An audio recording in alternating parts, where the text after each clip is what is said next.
생활지원사 모집이 시작되었습니다. 하루 5시간 일하고 한 달에 130만 원에서 150만 원 정도, 전국에 있는 지방자치단체마다 조금씩 다르기 때문에 얼마를 받는지 정확한 내용은 채용 공고를 확인해 보셔야 합니다. 그렇지만 생활지원사 대충 어떤 일을 하는지는 알지만 언제 지원하는지, 어떻게 지원하는지, 어디에서 채용 공고를 하는지 이런 것들을 대부분 모르기 때문에 많은 사람들이 답답해 합니다.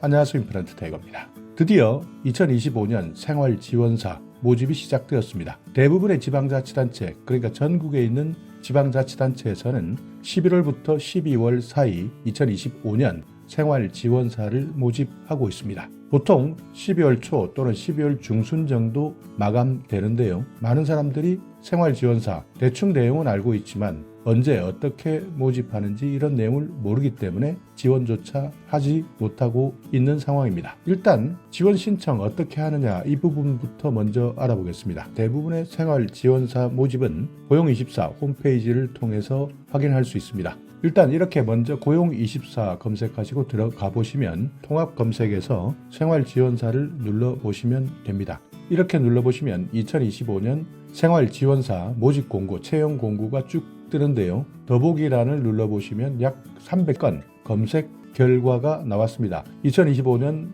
청인재가 노인돌봄센터, 여기에서 생활지원사를 채용합니다. 채용 공고를 보시면요. 경력은 신입이고요. 학력 무관입니다. 근무지역은 대구 북구 칠곡 중앙대로 459, 임금은 월급 130만 원입니다. 주 5일 근무를 하고요. 25시간 일하도록 하고 있습니다. 모집 요강 복잡하게 나와 있는데 채용 기간입니다. 내년 1월 1일부터 12월 31일까지 이렇게 근무할 수 있도록 모집한다는 내용 나와 있습니다. 자, 바로 밑에 보시면요. 우암 소규모 노인종합센터입니다. 여기에서도 생활지원사를 모집하는데 여기는 12월 2일이 마감입니다. 한번 들어가 볼까요? 여기에서는 9시부터 오후 6시까지입니다. 모집 인원은 36명입니다. 근무 예정지는 충북이고 여기에는 근무 시간이 5시간이 아니라 8시간입니다. 4대 보험에 퇴직연금까지 있는데 경력, 학력 모두 무관합니다. 이렇게 고용24 홈페이지, 정부에서 운영하는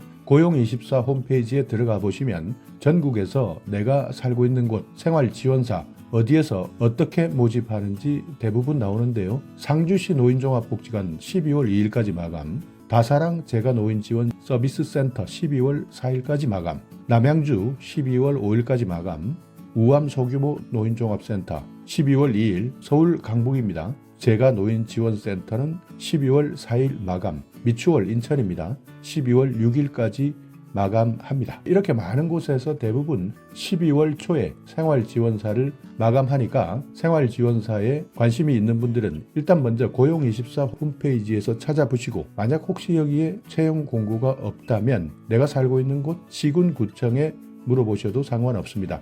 왜냐하면요. 이렇게 고용24 홈페이지에 올려놓는 것이 의무사항은 아니기 때문에 많은 곳에서는 공무원들이 고용24 홈페이지를 활용하지만 활용하지 않는 곳도 있습니다. 이런 곳에서는 정말 채용 공고가 깜깜이 정보가 될 수밖에 없기 때문에 이럴 때는 어쩔 수 없이 시군구청 노인복지를 담당하는 사회복지과로 전화하셔서 언제 모집하는지를 확인하시는 것이 좋습니다. 자, 그렇다면 생활지원사 어떤 일을 하는지 이런 것들 아시는 분은 아시겠지만 모르시는 분들도 많을 겁니다. 생활지원사 많은 사람들이 최근에는 관심을 가지고 있습니다. 노인들을 돌보는 일이다 이렇게 생각하시면 됩니다. 사회복지사 같은 경우에는 특정 자격증이 있어야 되고요. 요양보호사도 마찬가지입니다. 자격증을 가지고 있어야 합니다. 그렇지만 생활지원사는 자격증이 없습니다. 대부분 채용 공고를 보시면 학력, 경력, 자격 이런 것들이 모두 필요 없는 일자리입니다. 그래서 생활지원사는 이렇게 노인들에게 맞춤형 돌봄 서비스를 제공하는 전문 인력인데요. 보통 지방자치단체에서 고령자의 안전, 건강한 생활을 지원하는 데 필요한 필수 인력으로 활용되고 있습니다. 최근 65세 이상 노인 인구 급격하게 늘어나고 있습니다. 특히 이 중에서도 독거노인, 혼자 사는 분들 정말 많이 늘어나고 있는데요. 이런 분들은 아파도 어디 연락할 데가 없습니다. 그러다 보니 가끔씩 충격적인 고독사 소식도 들리기도 합니다. 이럴 때 필요한 필수적 직업, 이것이 생활지원사인데요. 해마다 노인 인구수도 늘어나고 독거노인도 늘어나기 때문에 생활지원사도 더욱더 수요가 많아지고 있습니다. 생활지원사 주요 역할 살펴보면요. 일단 안전에 가장 중점을 두고 있습니다. 고령자 건강을 체크하고요. 생활을 어떻게 하는지, 또 필요한 것은 없는지, 이런 것들을 주기적으로 점검하는 역할입니다. 그러니까 직접 노인들이 살고 있는 곳을 방문해야 되기 때문에 대부분의 지방자치단체에서는 다른 자격증은 필요 없지만 운전면허, 그러니까 자가 운전할 수 있는 능력 정도는 있어야 된다. 특히 지방 같은 경우에는 노인들의 가정을 방문하는데 거리가 상당히 먼 경우도 있습니다. 이럴 때는 운전은 필수가 되겠죠. 그렇기 때문에 다른 자격증은 필요 없지만 운전면허증은 있어야 되는 것이 이 직업의 특징이기도 합니다. 그리고 대부분의 노인들 사회 참여를 하지 못하는 분들 많습니다. 고립되는 분들 많은데요. 이런 분들에게 문화활동을 할 수 있도록 도와드리고 교육받을 수 있도록 도와드리고 혹시 외출이 필요하다. 이때 외출 동행하는 서비스까지도 수행할 수 있습니다. 그리고 집에서 필요한 간단한 가사입니다. 어떻게 보면 간단한 것인데도 불구하고 나이가 들면서 하지 못하는 작업들이 있습니다. 이런 작업들, 간단한 것 같은 경우에는 생활지원사가 도와드리는 겁니다. 어떤 곳은 집을 직접 방문하지 않고 전화를 하는 것도 있습니다. 집을 방문하게 되면 하루에 몇 집 방문하지 못하는 곳도 있습니다. 이럴 때는 상태에 따라서 나눕니다. 어떤 곳은 직접 방문해야 된다. 체크해 놓기도 하고 어떤 곳에는 현재까지는 괜찮기 때문에 전화 통화를 통해서 건강 상태를 점검하기도 합니다. 예를 들면 식사를 했는지, 식사하고 나서 약은 꼭 챙겨 먹었는지 이런 것들을 체크하는 겁니다. 이렇게 전화를 받은 노인들 입장에서는 정서적으로 커다란 도움을 받는다고 합니다. 그러니까 이렇게 전화만 해도 어떻게 살고 있는지, 그러니까 고령자들의 안전뿐만 아니라 정서적인 안정, 여기까지도 영향을 미칠 수 있는 직업이 생활지원사입니다. 생활지원사 봉급은 어느 정도 될까? 아까도 보셨듯이 대부분 전국 지방자치단체에서는 130만 원 정도 된다고 생각하시면 됩니다. 물론 여기에서 지방자치단체마다 조금씩 각종 수당들이 다르게 지급될 수 있는데요. 물론 130만 원이면 적은 금액입니다. 그렇지만 근무 시간이 짧다는 것이 장점이기도 합니다. 자, 그래서 생활지원사 업무 장단점 한번 비교해 보겠습니다. 일단 생활지원사의 장점을 먼저 살펴보면 생활지원사는 자격증이 필요 없다는 겁니다. 여기에다가 특별한 학력, 경력이 요구되지도 않습니다. 다만 아까 말씀드렸던 운전면허증은 웬만한 곳에서는 모두 필요하기 때문에 이 부분은 참고해 두셔야 되고요. 또 봉급이 조금 적다 생각하시더라도 근무 시간을 유연하게 사용할 수 있습니다. 그러니까 내가 하루 종일 일하는 것이 아니라 어느 정도 내 시간을 확보할 수 있기 때문에 짧은 근무 시간을 통해서 내 생활도 할 수 있다는 것, 이것이 장점 중에 하나입니다.